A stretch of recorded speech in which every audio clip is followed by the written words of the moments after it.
소개받은 대로 저는 HP에 소속해 있고요. 84회입니다. 저 요번 주와 다음 주 2주 같이 하겠습니다. 뭐 간략하게 제 소개 말씀드리면 84회 했고요. 저는 한 4번 정도, 4번째 시험에 붙었고, 그 다음에 한 2년 걸렸습니다. 2년. 제가 어제 합격자 발표 났는데, 제가 지금 스터디 진행을 하진 않는데, 참 가슴이 찡해서, 보통은 이제 주로 여러분 나중에 아시겠지만, 주로 포기합니다. 포기. 가장 무서운 적은 포기라는 적이 이 시험에는 가장 큰 걸림돌입니다. 지금 시작하신 지 얼마 안 되셔가지고, 양해들이 제가 목이 상태가 좀 안 좋아서 크게 말씀 못 드리니까 양해 부탁드리고요. 가장 무서운 적이 포기라는 거예요. 지금 아무리 뭐 잘 하시고, 아무리 뭐 열심히 하신다 해도, 이 시험의 가장 큰 적은 포기라는 거. 저는 붙고 나서 바로 스터디 강의 이렇게 했는데, 뭐 합격하신 분도 상당히 많지만, 제가 봐서는 참 어렵다 이분, 이런 분이 있고, 제가 봐서는 야 좀만 하면 될 것 같다 이런 분이 있는데, 어제 합격자 중에 근 4년 반 4년 반만 합격하셔가지고 아침에 가슴이 찡했어요. 물론 이제 그 전에는 대전에서 매주 올라오신 분도 한 분 계셨는데, 이제 시작인데 꼭 마음속에 다짐하셔야 되는 게, 이게 어려운 시험인데 포기할 수 있는 그 장애물이 너무 많습니다. 가실 때. 그래서 너무 반짝 이렇게 생각하지 마시고 꾸준히 한다고 생각하시고 그렇게 하셨으면 좋겠고요. 항상 보면 적이 센 게 아니라 내가 약한 거거든요. 대부분 보면 적은 별로 세지 않은데 나 혼자 스스로 지지멸명한 경우가 많습니다. 제가 디지털 컨버전스를 강의하게 된 계기는, 이제 처음 스터디를 하고 강의를 했었는데, 뭐, 소프트웨어공학도 하고, DB도 하고, 여러 가지 했는데, 제가 처음에 시험 봤을 때, 80회 때 봤어요. 80회 때 봤을 때, 최신 기술이 상당히 많이 나올 것 같아가지고, 공부를 많이 했어요. 근데 당시에는 이제 시험이 별로 안 나왔습니다. 그래서, 지식이 좀 많았는데, 처음에 강의를 이제 합격하고 나서 관심도 있었고 하다 보니까 이 디지털 컨버전스 하게 됐고, 현재 제가 하는 일도 HP에서 소프트웨어하고 클라우드 뭐 이런 쪽 관련된 일을 하다 보니까 지금 강의를 이제 맡게 된 것 같습니다.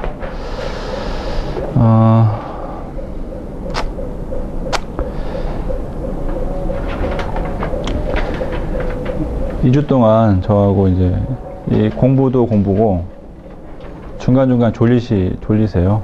그래서 졸리신 시간에 어떻게 하면 이제 합격할 수 있는지, 또 어떻게 접근해야 되는지, 어떻게 가야 되는지를 졸리실 때마다 한두 개씩 말씀을 좀 드려보겠습니다. 자, 이제 시작을 해보겠습니다. 디지털 컨버전스.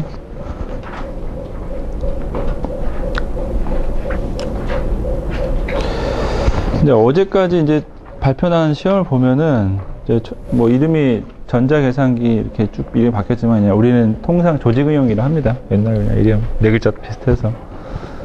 이름이 저기 계산기 쪽하고 붙긴 했지만, 이제 보시면,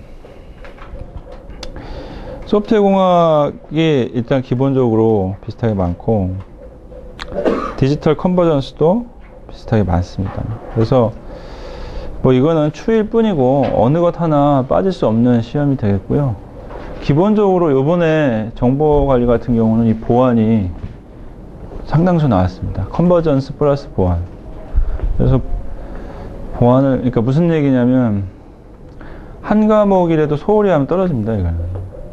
이거는 그냥 저희가 처음에 출제 영역 하려고 보여드린 것 뿐이고, 한 과목도 소홀히 하시면 떨어진다. 이것만 아시면 되겠고요. 대신에 이제 어느 걸 집중으로 해야 되는지를 보시면 되겠고, 정보 관리는 여기 수치 해석이 들어가 있어요. 조금 연도별로 앞에 걸 좀 지웠어요. 전에는 한 10회만 하다 보니까 7년도, 6년도까지 있었는데 그 앞까지 너무 먼 것 같고, 한 10회만 보시면 정보관리하고 조직응용 차이는 아시죠? 뭐 내용은 시험 차이는 별로 없는데 이제 과목이 틀리고 자격증 이름이 틀립니다. 근데 이제 IT 쪽에 비슷하다고 보시면 되고, 정보관리 영역을 보시면 제가 이때 됐거든요. 84회 때. 사실은 좀 오래됐죠. 저도 오래된 것 같은데, 하다 보니까 계속 그 디지털 컨버전스 하게 됐는데, 역할이 또 현재도 그런 역할이어서 또 하게 된 것 같고요. 84회 때 기준으로 해서 소프트웨어 영역이 정보관리 상당히 중요했습니다. 그래서 지금도 물론 중요해요. 이거 빼놓고 뭐 공부하신다면 안 되고. 자, DB를 보시면 DB도 꾸준히 3문제 정도 나와요. 5문제 나오는 경우도 있고. 그러니까 2문제 나왔을 때 공부 안 하시다가 5문제 나와가지고 망치신 분도 있어요. 그러니까 이제 DB 같은 경우도 빼놓지 말아야 됩니다. 엔터프라이즈 솔루션이라는 건 뭐냐면, 우리가 경영이나 컨설팅을 할 때 ISP나 또는 EA나 어떻게 풀 것이냐 방법을, 얘를 엔터프라이즈 솔루션이라고 하고요. 보시면 그 시험 문제도 많이 나온 케이스도 있고 한 문제 나온 케이스도 있어요. 그러니까 우리가 종잡을 수는 없는 거예요. 그래서 이 비율을 가지고 공부를 하시면 안 되는데, 디지털 컨버전스는 우리가 2009년도와 10년도에 보시면 많이 나오는 케이스였습니다. 그래서 이때 공부를 오히려 이게 조직응용 시험인지 정보관리 시험인지 잘 모를 정도의 분포도를 가져갔고요. 네트워크 보안이 늘어나고 있는 추세예요. 그러니까 약간 그거 아시는지 아셔야 되는데, 어차피 이 시험도 출제위원이 선정이 되고 합격에 들어갑니다. 그러면 합격 들어가기 전에 신문하고 학회지하고 자기가 이제 출제할 자료를 가져가는데, 그때 이슈들이 주로 비율이 좀 높아져요.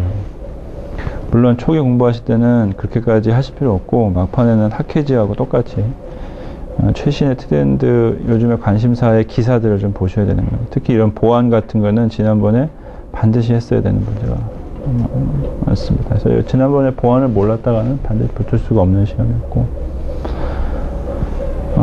또 재밌는 건 2009년도에 IT 인프라가 많이 나온 적이 있었어요. 그래서 이때는 제가 봐도 엄청나게 어려운, 그러니까 우리가 전산학과가 나와서 옛날에 이제 컴퓨터 구조, CPU 알고리즘부터 시작해서 메모리, 캐시, 디스크, 이런 기본 알고리즘, 우리가 정보 처리 기사 공부하실 때 했던 그 부분을 주관식으로 풀어야 되는 부분이 많았어요. 상당히 문제가 어려웠는데, 또 한 가지는 아셔야 되는 게, 문제가 어렵다고 해서 시험에 포기하시면 안 되고, 문제가 어려우면 합격자가 많아요. 오히려 거꾸로.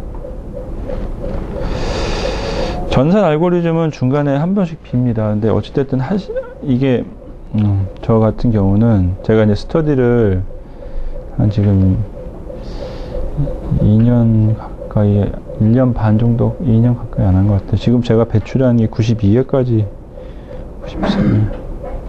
92회까지 배출을 했고, 그 다음 쉬었는데, 제가 스터디 할 때는 멤버들한테 포기할 건지 안 할 건지 빨리 결정하자. 그러니까 무슨 얘기냐면, 알고리즘을 공부해서 단기간에 할 수는 없거든요. 옛날 통계학과나 아니면은 수학과나 이렇게 공부를 하셨던 분들은 하게끔 하는데, 그렇지 않고는 의지가 없으면 빨리 이걸 잊어버리려고 하세요. 그래서 만약에 이제 이런 케이스는 정말 엄청나게 재수없는 케이스인데, 이런 케이스는 나머지 쓰면 되거든요. 2문제 나왔을 때는 나머지 문제를 어차피 지금 3문제도 그렇고 나머지 문제를 풀면 되니까, 여러분들 이제 공부하실 때 정보관리 하신다 그러면은 전산수학이나 알고리즘을 할 것인지 결정을 해야 돼요. 그래서 공부를 그 부분을 하셔야만 되는데 확률은 높지 않아요. 왜냐면 케이스가 너무 많기 때문에 그 부분 판단이 있습니다. 어찌됐든 자 보시면 소프트웨어 데이터베이스 엔터프라이즈 솔루션 디지털 컨버전스 다 해야 되고 비중은 소프트웨어 공학을 비중 디지털 컨버전스도 비중 그리고 이쪽 네트워크 보안을 좀 더 가까이 가야 돼요. 지금 현재 추세에서는.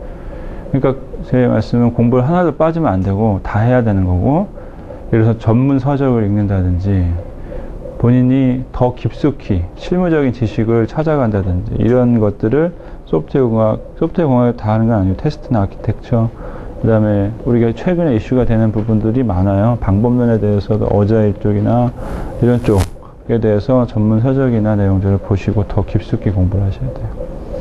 그 다음에 디지털 컨버전스 당연하고요. 네트워크 보안, IT 인프라도 이제는 특히 지금 지난번 시험도 보안이 계속 강세잖아요. 보안 쪽을 반드시 해야 되는 지금 추세로 가고 있습니다. 조직 응용은 보시면 소프트웨어 공학이 물론 무슨 얘기냐면 소프트웨어 공학을 무시하면 안 된다 이렇게 얘기해요. 빼놓을 수는 없어요. DB는 안 나오는 케이스도 많았어요. 근데 이제 DB도 마찬가지고 어찌됐든 소프트웨어 공학이나 데이터베이스를 빼놓으시면 안 되는데 재밌는 건 시험 이게 쭉 가다가 갑자기 정보관리처럼 되는 시험이 있었어요. 50회 때. 그래서 8문제가 나와서 정보관리에서 조직응용으로 넘어가는 분들이 대거 붙는 경우도 있었어요. 근데 보시면 95회에도 8문제 나왔어요. 거꾸로 생각하셔야 돼요. 그러니까 출제위원들이 여러분이 조직응용 공부에서 여 밑에 있는 IT 인프라나 네트워크 보안을 공부를 많이 했을 거라고 생각하고 그런 거는 기본적으로 다 아니까 이 사람한테 how to에 대해서 어떻게 푸는지를 물어보겠다 이런 식의 역으로의 질문이 많아요. 출제를 할 때는 실제로. 당연히 엔터프라이즈 솔루션도 많이 해놓으셔야 돼요. 옛날에 제일 많이 나왔던 건 ITSM 관련된 시리즈가 맨날 나왔고 우리가 관련된 이런 EA나 ITSM 관련된 문제들이 상당수가 많이 나왔어요. 조직 응용에. 그러나 베이스는 디지털 컨버전스는 좀 주는 주세요. 워낙 기술이 이제는 이제 공부해 보시면 알겠지만 트렌드가 그렇게 많이 바뀌진 않아요. 기술이 현재 한 3년 정도의 트렌드에서 많이 바뀌었어요. 근데 이제 3년 지나고 나서는 신규 트렌드나 이런 것들이 많지는 않아요. 현재 내부 기술을 보면. 그래서 줄고 있는 추세고 네트워크 보안도 그러니까 여러분이 여기 보시면 IT 인프라 엄청나게 나왔죠 이번에. 그러니까 약간은 옛날에 정보처리 기사 시험을 확대해 놓은 듯한 형태로 지금 가고 있어요. 이 시험도 마찬가지로 어느 것 하나 빠지시면 안 되고 IT 인프라, 네트워크 보안, 디지털 컨버전스 세 가지를 집중적으로 하셔야 되는데 특히 IT 인프라와 네트워크 보안을 다른 사람보다 한 차원 더 들어가야 돼요. 프로젝트 자체가. 그래야지만이 이제 합격이 어느 정도 보자. 그러나 그렇게 공부해도 여기서 바뀔 수 있어요.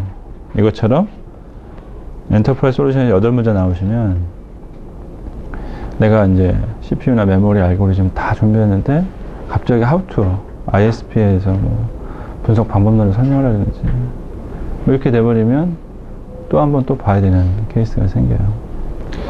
결론만 말씀드리면 이걸 보면은 여러분한테 이 도표를 왜 말씀드리냐면 어느 거 하나 빠질 수가 없어요. 그래서 지금 시작하신 입장에서는 전부 다 기본 베이직은 다 하셔야 돼요. 전 공부는. 그리고 내가 거기서 더 들어갈 공부를 무엇인지 유념을 하시고 공부를 하셔야 된다. 이렇게 보시면 되겠습니다. 여기 출제 경향 분석은 주로 저희가 뒤에 이제 설명드릴 내용들을 그룹핑을 해서 했어요. 물론 빠진 부분도 있어요. 왜냐하면 이 그룹핑이 있기 때문에 몇 페이지까지냐면은 16페이지까지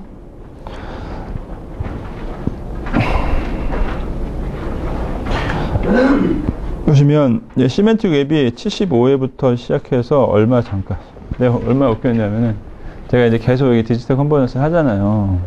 96회 시험 보기 전에 2월달에 시험이었잖아요. 그렇죠? 그럼 그 전에 강의가 있었을 거 아니에요. 그렇죠?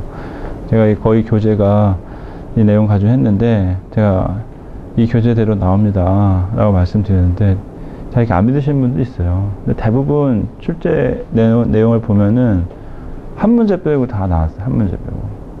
물론 내용의 차이와 보안과의 결합 요소가 있지만,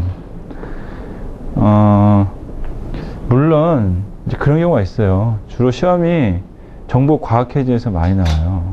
그래서 과학 해지를 받냐 안 받냐가 나중에 시험에 결정적인 요소가 있을 수도 있는데, 기술사나 멘토를 이렇게 어떻게 보면 맹신하기까지 하지 않으시면 지름길에서 멀어져요.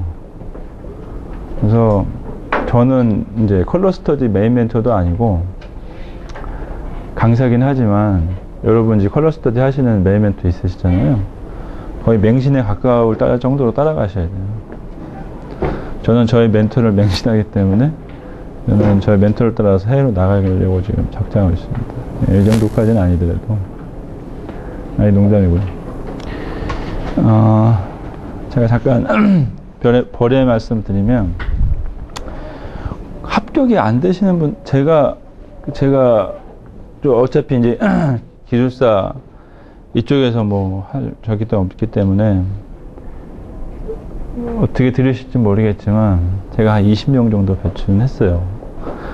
그러면 처음에 제가 스터디를 딱 해보니까, 저는 이제 약간 컨설턴트적인 있어서 설득형으로 좀 설명을 드리거든요. 원리나. 그러면은, 그러니까 배부른 분한테 숟가락 떠가지고 입술에 넣어주면 그거의 음식의 맛은 전혀 의미가 없어요. 배고픈 사람한테 음식을 하나 줘야 그게 참 감사하고 의미가 있거든요. 공부도 지금 마찬가지세요. 지금 여러분 어떻게 느끼실지 모르겠지만, 정말로 자기 인생이 걸린 시험이에요, 이 시험.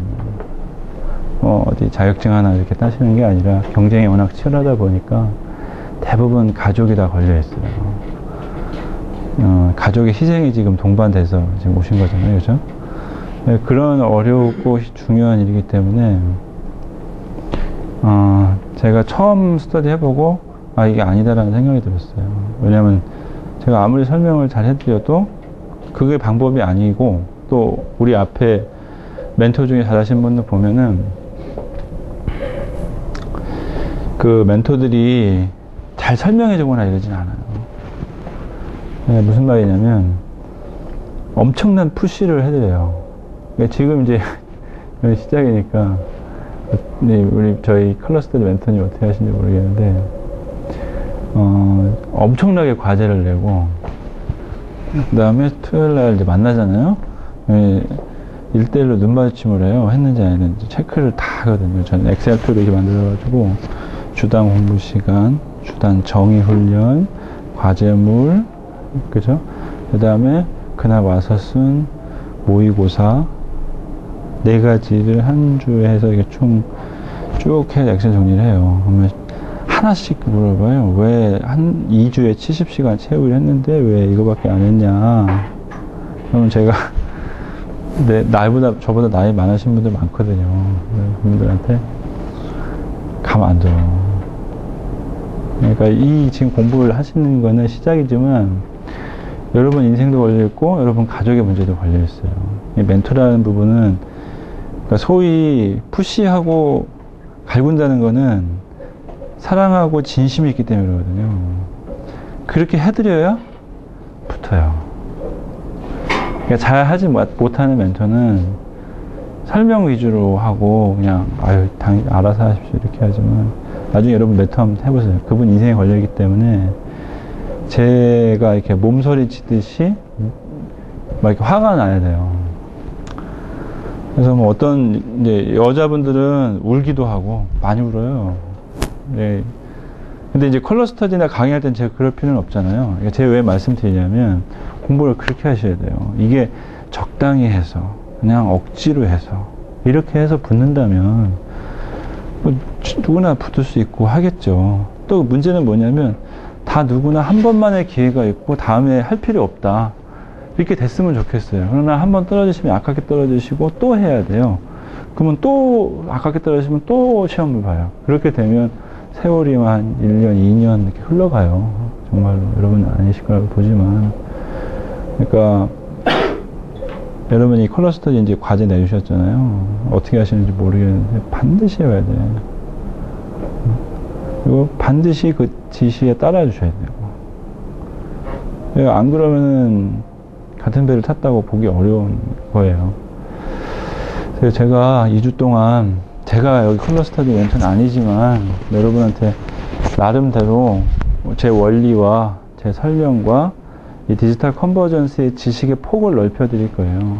물론 잘 아시는 분도 있고 또 당연히 아는 내용도 있을 수 있지만 그 내용의 폭과 원리를 좀 이해하셔서 여러분 마음 먹고 시작한 이 시험을 좀 더 빨리 합격을 했으면 좋겠습니다. 자, 그래서 파트 1하고 파트 2가 나갈 거고, 파트 1에서 나와 있는 그룹핑 중에 시멘틱 웹이 있었어요. 시멘틱 웹을 뒤쪽에 설명을 드리면 알겠지만 처음 들어보신 분들이 많을 거예요. 처음 공부하시면. 사실 이게 쓰이냐, 지난번에도 강의를 할 때 그랬어요. 이게 지금 현실에 쓰입니까? 그런 사례도 별로 없다. 물론 나도 마찬가지 이해한다. 나도 공부할 때 도대체 이 시멘틱 웹이 도대체 본 적도 없고, 그 네이티의 시멘틱 웹은 아니에요. 이걸 얘기하는 거는 어떤 표준을 얘기하는 거예요. 서치할 때 우리가 스트럭처에 웹의 스트럭처를. 그러면 현실 속으로 이게 왜 나옵니까? 문제가. 나도 그런 질문 똑같이 했어요. 그러나 교수님들이 좋아하는 주제다.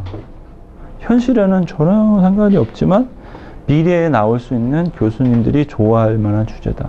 그러니까 우리가 공부해야 된다. 또 나왔어요. 매번 그렇게 87때도 안 나올 겁니다. 우리나라에 도입되지도 않고 뭐 해외 도서관이나 국내에는 뭐 학술 쪽이나 이런 쪽에 조금 쓰이는 기술인데 도대체 이게 왜 웹 4.0인지 도대체 이런 구조를 본 적도 없고 쓰지도 않은데 왜 시험 문제가 나오겠습니까? 이렇게 반문하시면 멘토는 나도 마찬가지 생각을 하는 거죠. 우리 중요치도 않아. 우리 현실에 별로 쓰이지도 않고. 그러나 이 시험이 여러분 포커스를 해야 되는 부분 중에 한 가지가 교수님이 2분이고 기술사가 1분이에요. 그러니까 교수님이 주로 받는 돈의 출처를 알아야 돼요. 왜 그런지 여러분 전혀 이거에 대해서 나쁘게 생각하시면 안 돼요. 자본주의 사회에서 우리가 움직이는 힘은 기본은 자본이에요. 여러분도 돈을 받고 일을 하는 것이지 돈 안 받고 일합니까? 마찬가지예요. 교수님도 연구비를 받는 곳에서 관심사가 많은 거예요. 그래서 교수님들이 우리 현실과 무관하지만 연구비를 받고 하는 활동의 중요 포인트가 출제 가능성이 있어요. 그런 토픽들을 공부를 하셔야 돼요. 그게 현실하고 괴리가 있다 하더라도 마음적으로 부정을 하지 마시고 이건 시험을 주로 포인트 돼 있구나라고 생각하십시오. 그래서 시멘틱 웹이라고 우리가 뒤에 설명을 드리겠지만 웹의 메타데이터 형태처럼 스트럭처를 잡는 거예요. HTML은 스트럭처가 없어요. 메타데이터가 아니에요. 이미 메타가 정해져 있어요. 태그가 다 정해져 있죠. 그런 걸 방지하기 위해서 XML이라는 게 있었어요. 그러나 XML 가지고는 우리가 태그를 정의를 해야 돼요. 그렇죠? 그래서 시멘틱 웹은 사람이 이해하는 게 아니라 에이전트, 즉 기계가 이해할 수 해석할 수 있도록 웹을 스트럭처 하는 거예요. 구조, 내용, 태그, 그거에 대한 룰 이렇게 스트럭처해서 잡아가지고 시멘틱 웹이라는 구성을 하는 거예요. 사실은 네이티의 시멘틱 웹은 그 검색을 의미 검색을 하겠다는 얘기고 시멘틱 의미로 검색할 수 있는 표준, 요게 시멘틱 웹이에요.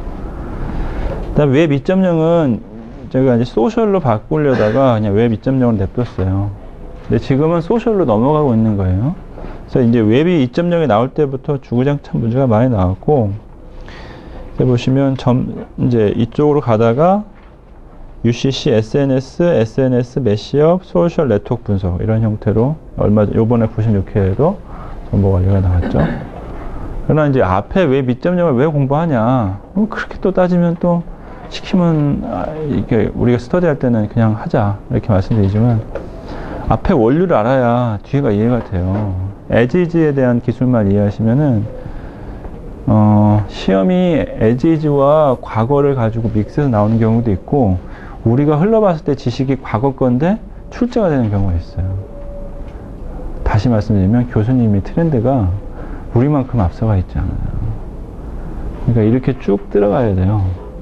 이 에지지만 공부하시면 안 되고. 그래서 그런 트렌드가 포함되어 있는 주제가 웹2.0입니다.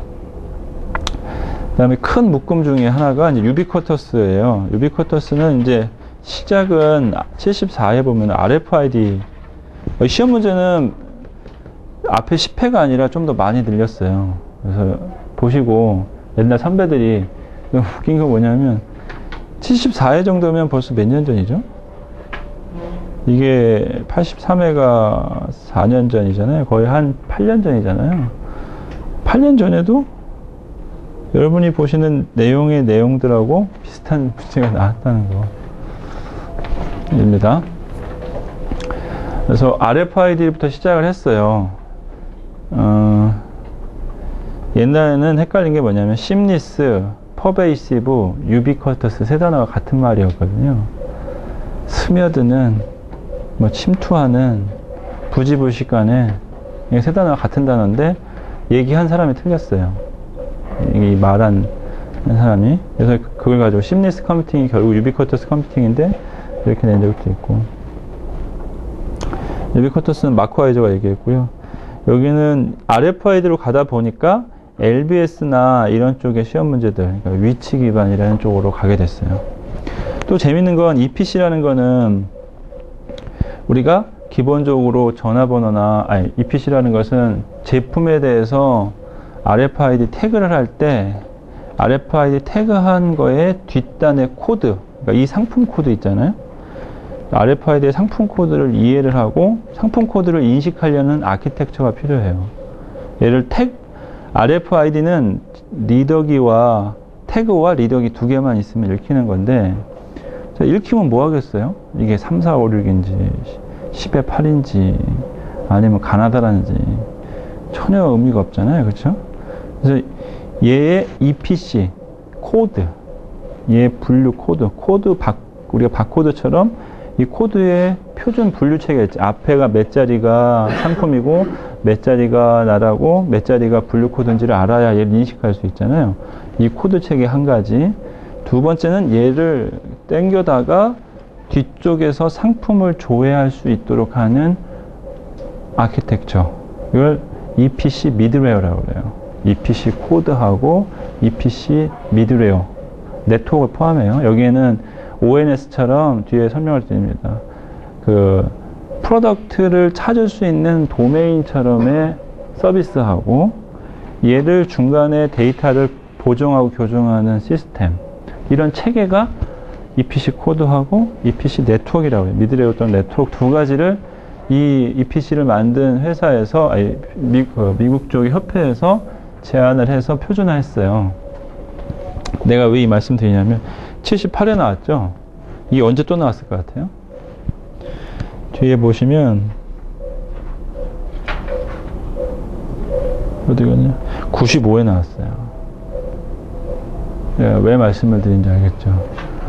78회면은 벌써 한 6년 전? 7년 전? 그렇죠? 근데 다 지나간 토픽이었다고 생각하지만, 96회 말고 그 지나면은 EPC라고 아냐. 우리가 지금 유비쿼터스를 하려면, 물론 센싱이라는 게 다양해지고 있어요, 지금. 센싱 자체가. RFID 태그 말고도 센싱 할 수 있는 게 많잖아요. 그래서 M2M이라는 부분도 시험 문제 나왔었고, 그렇죠? 머신 투 머신에 대한 센서링 부분이. 그러나 RFID의 기본 표준인 EPC를 기본적으로 이 기술사를 되기 위한 사람이 알고 있느냐. 자, 그래서 제가 왜 말씀을 드리는지 이해를 하셨을 것 같고요. 유비쿼터스는 좀 많아요. 여기 보시면 RFID를 또 원리를 또 하나 말씀드리면 컨버전스예요. 이 과목이 디지털 컨버전스. 그냥 한글말로는 공부할 때는 제가 최신이다 이렇게 얘기를 하는데, 최신의 공부는 특히 토픽과 토픽이 연결되는 경우가 너무 많아요. 그러니까 당연히 컨버전스잖아요. 그렇죠? 근데 재밌는 건 이 컨버전스 말고도 여러분이 공부하실 때, 예를 들어서 소프트웨어 공학의 테스트를 쭉 공부하다가, 그죠? 아키텍처를 쭉 공부하다가 품질로 만드는 경우가 있어요. 무슨 얘기냐면, 토픽 공부를 여러분이 계속 쌓여가면은 이게 만나서 이게 연결이 돼요. 그죠? 품질 입장에서는 아키텍처도 품질을 잡아야 되고요. 테스트 입장에서는 잡아야 되고요. 공정적으로도 다 잡혀요. 그러니까 토픽과 토픽 간의 연관관계가 공부를 하시면 초반에는 안 생겨요. 공부를 하신 분들은 연관 맵을 만들 수 있어요. 그죠? 요 기본 사상이 디지털 컨버전스예요. 그래서 디지털 컨버전스는 하나의 개별 기술들을 공부하시는 게 아니고 기술과 기술의 머지된 컨버전스를 공부하는 게 요 기술이고, 그런 조합이 상당히 많아요. 제가 이거 왜 말씀을 드리냐면, 우리가 1교시에 컨버전스 토픽을 할 때는 그룹핑을 잘하면 상세한 기술을 몰라도 기본적으로 안 지식을 쭉 토픽 키워드로 나열하면 유사한 어떠한 컨버전스의 토픽이든 아주 훌륭한 답안이 돼요. 자, 보세요. UCT를 구축한다. UCT 들어가는 기술이 많잖아요. 한두 개가 아니죠. 그렇죠? UCT를 하려면 기본 네트워크 인프라 있어야 되죠. 그렇죠? 센터 있어야 돼요. 기본 UCT는. 그렇죠? 거기에 뭐 빌링이든 관리 체계도 있어야 되죠. 그러면 그 관리 체계든 통제 센터든 또는 네트워크이든 하위 인프라든 그룹핑만 하시면 거기에 들어가는 기술들을 쭉 나열하는 토픽이에요. 이 컨버전스에 대한 토픽 이해 자체를 토픽에 대한 그룹핑이다 라고 이해를 하시면 필요한 토픽입니다. 그래서 유비쿼터스를 공부해서 뭘 쓸까? 그렇게 생각하시면 안 되고, ITS를 공부해서 뭘 쓸까? 그러면 방대해요. UCT를 공부하고 뭘 쓸까? 클라우드를 공부해서 뭘 쓸까? 그렇죠? 마스를 공부해서 뭘 쓸까? 그러면 그 밑에 거를 그룹핑해서 기술 키워드로 배치를 하는 게 답안이라는 거죠. 이 사고를 있어야, 제가 말씀드리는 사고가 안 깨져요, 잘, 초반에. 자꾸 유비쿼터스의 상세 기술을 공부하려고 하고, 답안을 쓸 때도 그렇게 생각한다고. 그러나, 컨버전스 토픽, 물론 질문이 이게 있어요. 제가 자꾸 약간 더 깊숙이 하려고 하는데, 물어보는 질문이 컨버전스 질문이 있고, 상세 스페시픽한 기술이 있어요. 시험에. 근데 컨버전스 토픽의 접근과 상세한 기술을 쓰는 내용은 두 가지 틀린 거예요. 쓸 때. 그러니까 내 느낌의 컨버전스, 내 인식의 컨버전스다라면 그룹핑의 키워드 리스트를 잘 쓰시면 처음 듣는 컨버전스 토픽이라도 쓸 수 있어요. 한 번도 들어보지 못한 영어 단어도 쓸 수 있어요. 여러분이 나중에 이번 시험은 조금 정보관리는 새로운 게 많이 안 나왔긴 했지만 간혹 시험에 처음 보는 시험 문제가 있을 수 있어요. 저도 시험 볼 때 10문제 중에 몇 문제 알 것 같아요. 네, 제가 4번 봤는데 거의 평균이 비슷했어요. 1교시 10문제 중에 제가 몇 문제를 합격했다. 제가 84 했으니까 몇 문제를 알 것 같아요. 그래요. 5개. 5개는 처음 보는 거예요. 그 중에 한 번은 내가 공부 안 했던 거. 그러나, 이거 했었어야 되는데. 한 2문제. 3문제는 영어로 그냥 쓰는 거예요. 상상에 나잡히면서. 그러니까 제가 왜 이 말씀을 드리냐면, 이 기술사 시험이 단답형으로 A = B다 이런 시험이면 많은 분이 붙었을 거고, 물론 이제 감사는 인원수 제한이 있잖아요. 그러니까 점수대가 엄청 올라가요. 네? 80점이 합격이다 이러면은 합격자가 많을 거예요. 그러나 1번부터 40번을 뽑기 때문에 시험은 쉽지만 점수는 되게 높아 있어요, 지금. 그렇죠? 근데 우리 시험은 이게 해서 몇 번인지 시험이 아니에요. 그렇죠?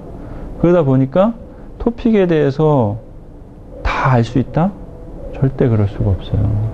그러니까 여러분한테 지금 제가 계속 똑같은 약간 비슷한 얘기를 처음에 많이 해드리는 이유는 이 공부가 스페시픽한 기술의 하나의 A = B에 대한 답을 찾아가는 시험이 아니에요. 여러분이 그 표현을 어떤 식으로 하느냐. 제가 이따가 1교시하고 2교시 원리를 설명을 제가 조리실 때 드릴 건데, 그거를 어떻게 내가 풀어가느냐, 어떤 식으로 표현하느냐. 1교시는 키워드로, 이것이는 목차로 이렇게 풀어가는 거예요. 근데 풀 때 여러분이 지식이 없으면 풀 수가 없잖아요. 쓸 내용도 없고. 그러니까 지식 공부를 하는 거고, 아무리 지식이 많아도 순서가 틀리면 꽝이거든요. 그래서 모의고사를 보는 거예요. 그러니까 지식을 넓혀드리기 위해서 이 강의가 있다는 거, 제가 너무 많이 나가지고 하는 것 같아서 좀 잡겠습니다. 그래서 RFI 미드레이어 쪽으로 가다가 EPC. 유비쿼터스 센서 네트워크는 RFID를 가지고 통신하는 통신 메커니즘을 얘기를 해요.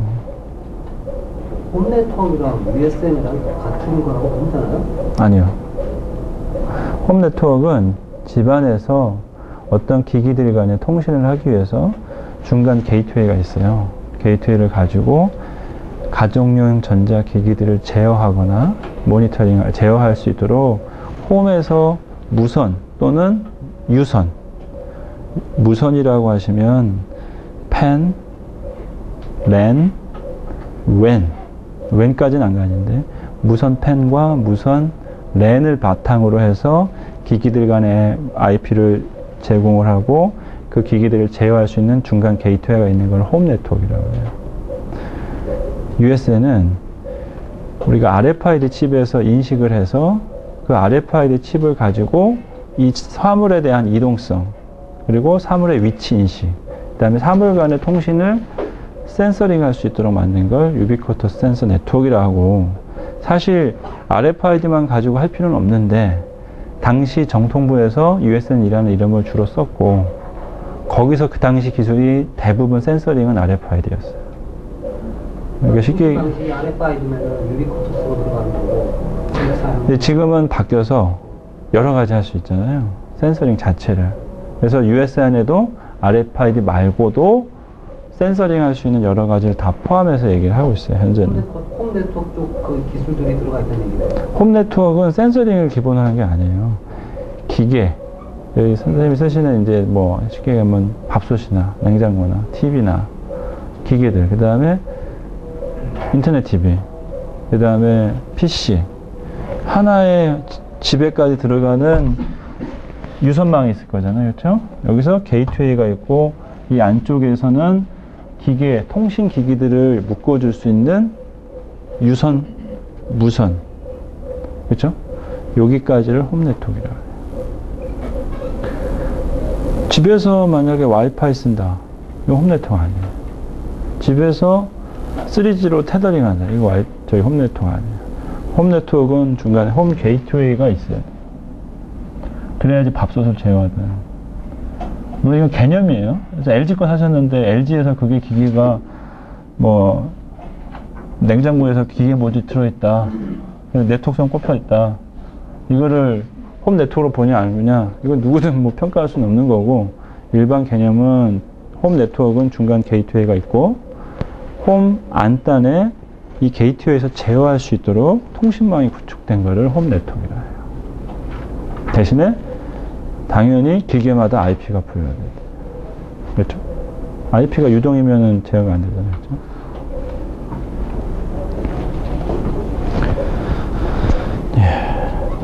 그 다음에 모바일 RFID로 갔다가 유비쿼터스, 바코드, 유사 토픽이 많아요. 그 다음에 UCT, 스마트 그리드는 뭐냐면, 여러분 이제 뒤에 나오긴 합니다만, 전기 기술이 이제 바뀌어서 드리고 싶은 말씀이 많아서 자제해야 될 것 같아. 그 전기 기술이 일본이 앞서갔잖아요. 전기에 통신 데이터가 갈 수 있어요. 우리가 비트를 보낼 수 있어요. 그래서 전기망에 해당하는 일본 기술이 앞서 있었는데, 지금은 뭐로 바뀌고 있죠? 전기 자동차나 전기 축적 기술이 발전하고 있어요. 그래서 기본은 뭐냐면, 여러분 그 계측이라는 게 사람이 와야 돼요. 여러분이 쓰신 전기량이 얼마인지. 물론 대신에 아파트에서 다 관리하기 때문에 아파트 관리소에서 계측을 해주지만 검침원이 와줘야 되는 거예요. 그러나 얘를 스마트 그리드는 중간에 인터넷 통신을 계측할 수 있는 중간 스마트 미터라는 애가 제어를 해서 이쪽 전력량에 대해서 분류해서 축적까지 할 수 있고 검침할 수 있고 제어할 수 있는 것을 스마트 그리드라고 해요. 현재 제주도 자치시에 IBM이 시범 사업을 현재 1차 완료했고, 지금 한전에서 지금 국가 뭐 부흥 산업, 미래 산업으로 보고 있어요. 쉽게 얘기하면 여러분, 밤에 건전지에다 축전해 놓고 아침에 전기자동차에다 꼽아가지고 차 타고 나가실 때 쓰시도록 하는 게 우리 미래의 스마트 그리드의 모습입니다. 그러려면 네트워크하고 연결이 돼 있어야 돼요. 근데 공부하실 때 이따 말씀드릴 건데, 전력선에서 데이터 가는데 왜 인터넷 연결했느냐? 전력선의 비트 수가 매우 낮아요. 보낼 수 있는 게. 그렇기 때문에 체크만 하고 제어 부분은 네트워크를 하는 거예요. 그래서 이따 내용을 말씀드릴게요. 스마트 그리드도 2번 정도 나왔어요. 야, 3번은 나왔구나. 그래서 아까 말씀드렸지만 유사 토픽이었는데 사실은 USN이 M2M 쪽으로 가고 있어요. 사물간에 통신을 하거나, 이제 과거에는 이제 전화기하고 GPS밖에 없었는데 지금은 무선 팬이라고 해서 여러분이 잘 아시는 블루투스 지급이, UWB 이렇게 근거리 통신을 할 수 있도록 바뀌고 있어요. 그 다음에 센서링을 다 할 수 있기 때문에 M2M이라고 해서 사물지능통신 개념으로 바뀌어가고 있어요. 사실은 이게 원리를 따라가 보면 옛날에 정통부에서 주로 얘기했던 USN 기본 개념하고 비슷해요. 그러나 토픽의 이름만 바뀌어서 가는 거죠. 이렇게 되고요. 또 하나 공부하셔야 되는 게, 오늘 공부할 게 좀 많아요.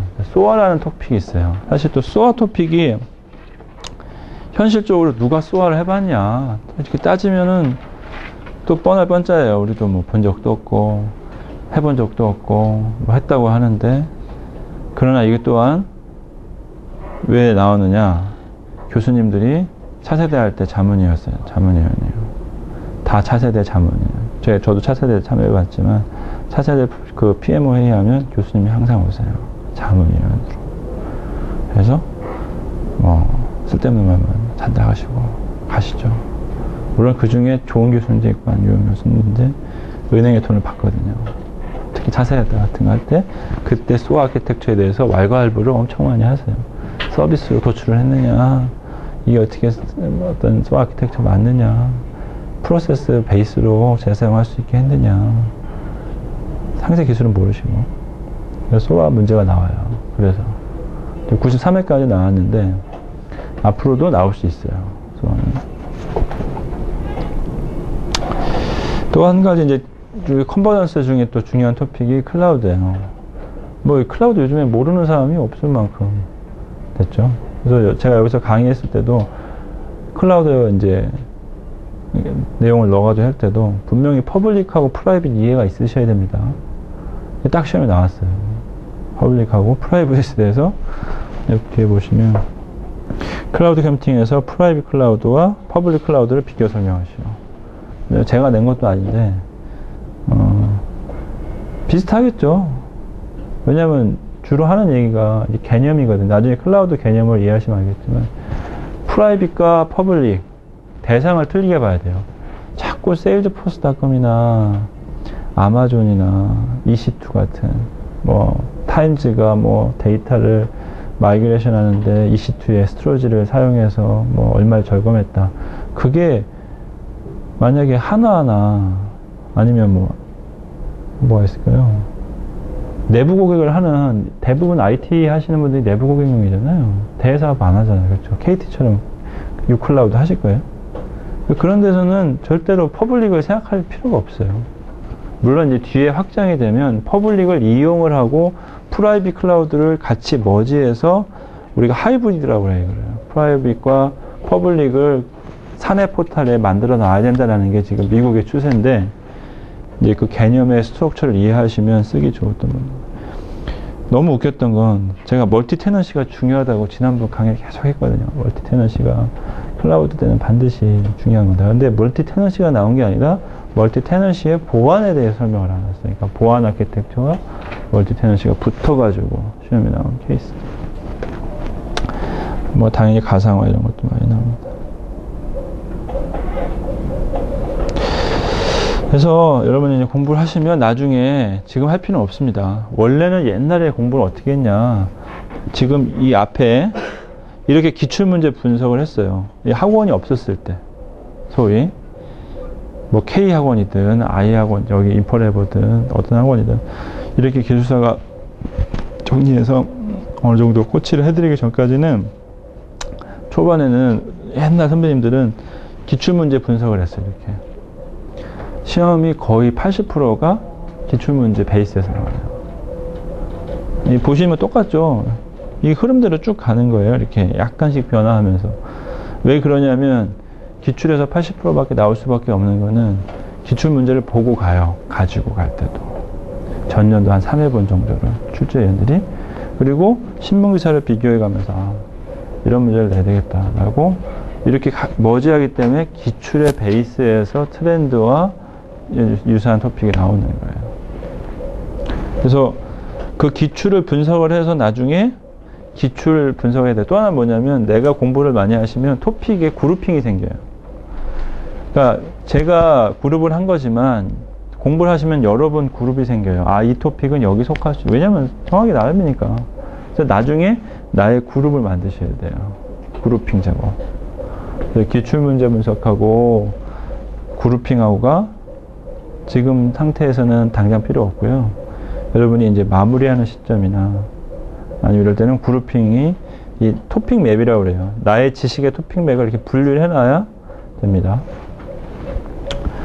그러니까 디지털 컨버전스는 2주 정도 강의가 되고 금주에 반전이 되고 다음 주에 투과됩니다. 사실 근데 오늘 내용이 더 중요한 게 상당히 많고 다음 주에는 원리 중심이에요. 그래서 오늘 약간 진도가 물론 이 2로 넘길 수 있는데 너무 많아. 2로 넘기기에는 잘라버릴 수가 없어서 일단 원에 돼 있고 오늘 다 못하면 교재를 다음 주에 꼭 가져오셔서 나머지를 진행할게요. 왜냐면 시간을 제가 맞춰서 해드리면 중요도가 높은 부분들이 빨리 시간으로 넘어갈 수 있거든요. 그래서 그런 부분은 양해를 해주시고요. 자, 또 제가 지금 주목하는 부분이 이 컨버전스라는 부분입니다. 컨버전스. 근데 공부를 하시다 보면은 단어가 중요해요, 단어. 근데 A 단어와 B 단어가 이게 합쳐지잖아요. 그러면은 A, B로 공부하지 이 B를 공부하진 않아요. 근데 여러분이 공부를 하시다 보면은 그러니까 이 캐치를 잘 하시는 분은 이 A와 B가 붙어 있을 때 뒤쪽에 B를 공부를 해 놓는 사람이 있어요. 참 영리하신 분들이에요. 내가 스터디할 때도 레코멘드 해드려요. 소프트웨어 공학은 맨날 공부했지만 공학에 대한 공부는 해본 적이 없죠. 공학이 뭘까? 그죠? CBD 방법론은 많이 공부했어도 방법론이란 뭐 도대체 어떻게 구조가 될까? 다 공통이잖아요. IT 거버넌스를 맨날 공부했지만 거버넌스라는 게 도대체 원래 뭐지? 제가 이해하셨나요? 지금 이 말씀드린 것도 디지털 컨버전스지만 컨버전스라는 단어를 초점을 맞춰야 돼요. 그렇죠? 이렇게 공통 토픽에 들어가는 공통 키워드에 대한 준비. 그럼 앞에 뭐가 붙든 똑같아요. 예를 들어 볼까요? 우리가 IT 거버넌스를 공부하겠지만 IT 공부한 사람이 만약에 SOA 거버넌스 얘기를 나왔어요. SOA 거버넌스는 어떻게 해야 됩니까? 답을 못 써요. 이해하시죠? 이건 막 하다가 또 SOA 거버넌스 공부했어요. EA 거버넌스는 어떻게 합니까? 이거 못 써요. 거버넌스 자체 메커니즘을 잘 이해 못 하니까.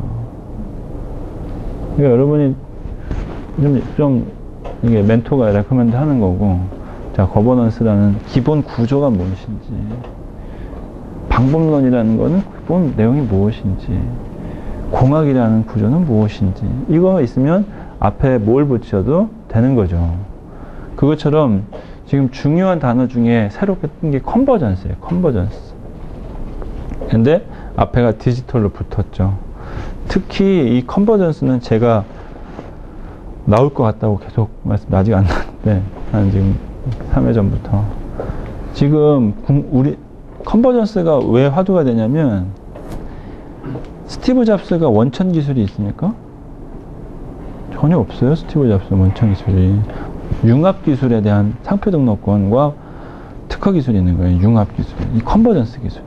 그 사람은 원천 기술이 없어요. 메모리에 대한 원천 기술이 있으니까 아니면 CPU에 대한 원천 기술, 뭐 안에 칩에 대한 다 남의 기술 갖다 놓고 뽑아가지고 거기다가 생태계 만들어서 컨버전스 해가지고 팔아먹는 거잖아요. 우리나라는 이게 안 돼요. 그래서 다큐멘터리도 나왔었어요. 홈워크 컨버전스가 우리나라가 왜 홈워크 컨버전스가 안 되는 건가. 그래서 제가 KT 가서도 강의를 했었고 컨버전스로 바뀌어야 된다. 응?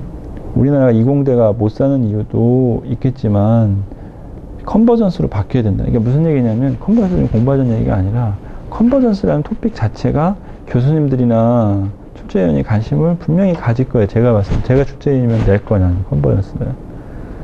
지금 우리가 지금 부족한 부분이 원천 기술 분류 자체에 대해서 지식은 많이 있지만 걔에 대해서 융합하는 능력과 융합하는 기술이 부족해요. 그래서 지금 제목 때문에 디지털 컨버전스가 여기 들어가긴 했지만 화두다. 컨버전스는 유선과 무선, 방송, 통신, 무엇이든 간에 디지털로 되어 있는 것에 대한 융합, 상품과 서비스를 얘기하는 거죠. 정의는 보시면 되겠고요. 그래서 네트워크 융합인, 컨버전스의 분류는 네트워크 융합이냐, 서비스 융합이냐, 사업자 융합이냐, 단말기 융합이냐, 더 붙일 수도 있어요. 수직적이냐, 수평적이냐. 물론 수요자 입장에서는 응용 서비스로 밑에 무엇이 됐든 합쳐져서 그들의 기술이 알 필요 없이 서비스로 전달이 되는 개념으로 하는 거죠. 그래서 어찌됐든 수용자 입장에서는 그 경로를 굳이 알 필요가 없다. 그래서 답안을 쓰실 때 보시는 것처럼 사실은 이게 내 생각이 많잖아요. 이게 기술이 딱 어떤 정답, 컨버전스는 정답이 있는 건 아니에요. 근데 유사한 개념이 있을 뿐이고, 물론 원천 기술은 정답이 있으나, 보시는 것처럼 우리가 트렌드나 비즈니스를, 이게 트렌드나 비즈니스가 있어야 돼요, 기본적으로. 그 다음에 관련 기술이 있어요. 우리가 스티브 잡스를 생각해 보시면 딱 알아요. 스티브 잡스가 뭐죠? 컴퓨터 하다가 핸드폰 쪽으로 가야 되겠다. 모바일 쪽으로 가는 게 트렌드고 비즈니스다. 그렇죠? 컨버전스는 사람들이 필요하지 않은 거 나와봤자 전혀 의미가 없어요. 그죠? 트렌드하고 비즈니스를 이해를 하고, 그리고 내가 기본적으로 관련 기술을 가져와야 돼요. 그러니까 내가 다 기술을 가질 수 있는 없잖아요. 그래서 그 기술들을 또 뭐가 있냐면 관련된 인프라가 있어야 돼요. 그러니까 우리가 디지털이라는 거에는 하위 인프라가 기본적으로 들어가 줘야 돼요. 그래서 그들 간에 요소 기술을 머지를 해서 서비스로 전달되는 개념이다. 참으로 쉽고 참으로 의미 없는 이 내용이긴 하지만 컨버전스라는 걸 제가 특별한 문제를 하나 내서 쉬운 걸 풀어보면 이 정도 보시면 100% 확실하게.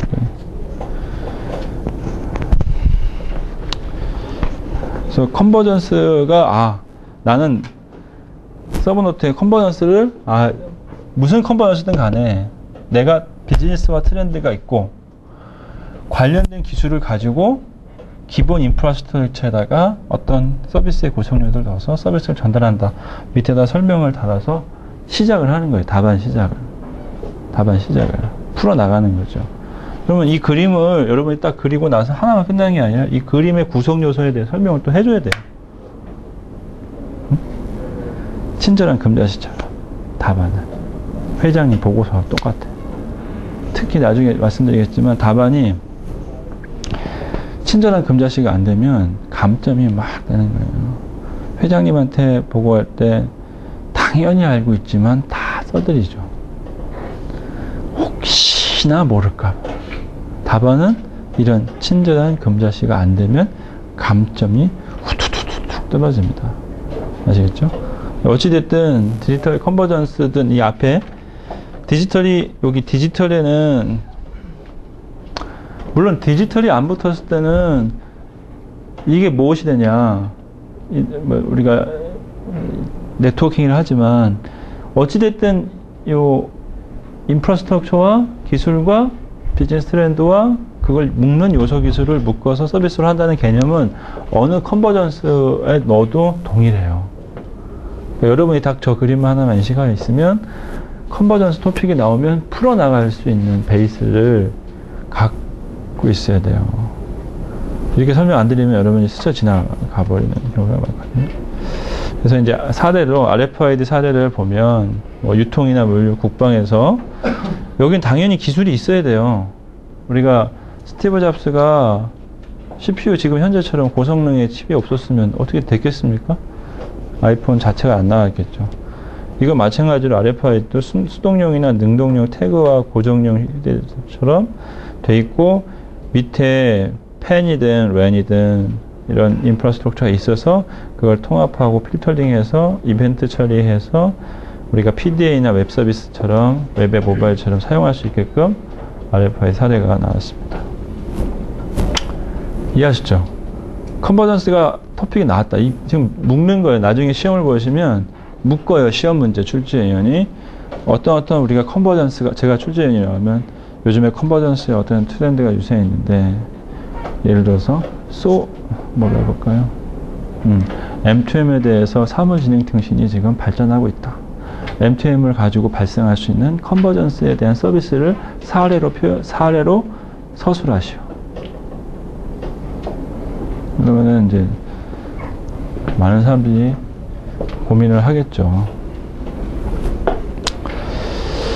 자, 그 그림을 좀 중요시 여기서 보시고요. 디지털 컨버전스는 이제 내용 중에 정책이나 또는 커스터머 또는 기업, 기술과 같은 부분이 있고 아까 말씀드렸던 비즈니스 디바이스 네트워크를 그룹핑해서 써주시면 되겠고 기술의 방향은 뭐 인터넷이나 미디어나 커뮤니케이션 우리가 과거에는 방송, 인터넷 그 다음에 통신 세 가지를 봤어요. 디지털의 큰 축으로. 그래서 이게 그거거든요. 방송, 인터넷, 통신 이 세 가지가 융합이 되는 형태로 가고 있습니다. 한 가지만 말씀드리고 좀 쉬려고 하는데 꼬리 아프다. 여러분이 잘 모르시지만 이 방송 네트워크와 이 통신은 전혀 틀린 거였잖아요. 그렇죠? 근데 얘네들이 이렇게 만나서 지금은 출발이 틀렸지만 같이 가고 있어요. 그렇죠? 무슨 얘기냐면 컨버전스의 대표적인 융합이 돼가고 있는 형태예요. 뭐냐면 지금 여러분이 잘 쓰시고 있는 와이브로는 다른 나라에 가시면 와이브로 폰이라고 해서 4세대 통신이에요. 통신의 4세대. 통신의 4세대지만 네트워크예요. 와이브로는 통신이 아니에요. 자, 근데 이걸 모르시면 네트워크의 구분 기준이 없으면 펜, 이 개념이 없어요. 왜냐면 IT가 전공이 으로 배출되지 않고 어떤 학문을 공부하셔도 IT에 오실 수 있잖아요. 그러니까 기본 대학교 때 공부하실 때는 개념이 없을 수도 있는데 펜 다음에 뭐죠? 랜. 네트워크 얘기하는 거예요. 네트워크 선이 갈 수 있는 거리, 데이터 트래픽을 보낼 수 있는 거리를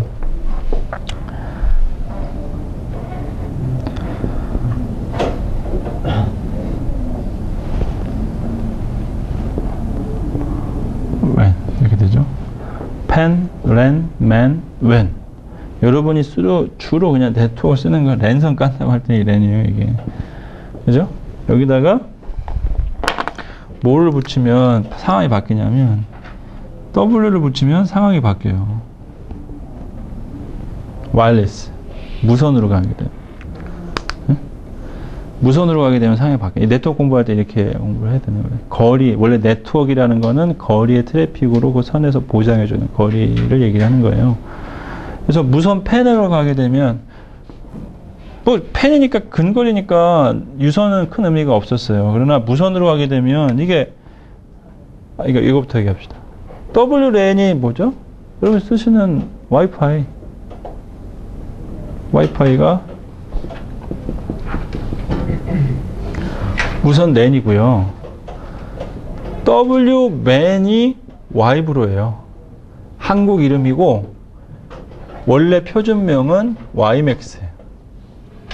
이게 표준명이에요. YMAX. 모바일 YMAX가 Y브로예요. 그러니까 무선 네트워크에 해당하는 표준이 잡혔어요. Y브로가 표준협회에서. 그러니까 이동을 하면서 우리가 최소한 5km 전방으로 무선으로 데이터를 쏴서 수신할 수 있는 거예요. 데이터 패킷을. 자, 이 또 많은데 뭐 지급이 UWB, 블루투스 여기는 막 대역폭마다 다 틀려요. 근데 통신은 뭐죠? 3세대, 3.5세대, 4세대 이렇게 가고 있잖아요. 3.5대가 뭐였어요? HSDPA잖아요. HSDPA, UPA 가다가 뭐죠? 원료부터 보시면 CDMA가 있었고 GSM 베이스가 있었어요. 두 가지가. 뚜뚜뚜뚜뚜뚜뚜 이게 잘못 쓴 거예요. 우리나라는 고집을 해서 SK에서 CDMA로 쭉 중간에 이거 다 생략했어요. IMT 2점, 뭐 EVDO 뭐 예? 다 생략한 거 중간에 해서 이리로 가다가 이리로 내려왔어요. GSM으로. CDMA. 이 안에 기술을 보면은 HSDPA, UPA 등등등등 가다가 지금 뭐죠? LTE가 나온 거예요. 근데 해외에는 통신 베이스의 기술을 인정을 해줘서 YMAX가 모바일 YMAX가 4세대 표준이에요. 좀 얘기하면 한참 기니까. 원래 시작은 네트워크하고 통신하고 완전히 틀린 형태로 출발해서 지금은 만나고 있죠. 그래서 지금은 여기 WPAN 영역도 상관없이 이 4세대 통신이든 모바일 기기에서 서로 간에 통신할 수 있도록 하는 게 M2M이에요. M2M. 머신 투 머신이라는 거는 이 통신이 됐든 무선 팬이다 무선 랜이 됐든 기계 간에 서로 통신할 수 있는 거를 M2M으로 한다. 그걸 가지고 서비스, 컨버전스를 만든다. 이렇게 하고 있습니다. 좀 쉬었다가 시멘트 F 또 시작하도록 하겠습니다. 15분부터 하겠습니다.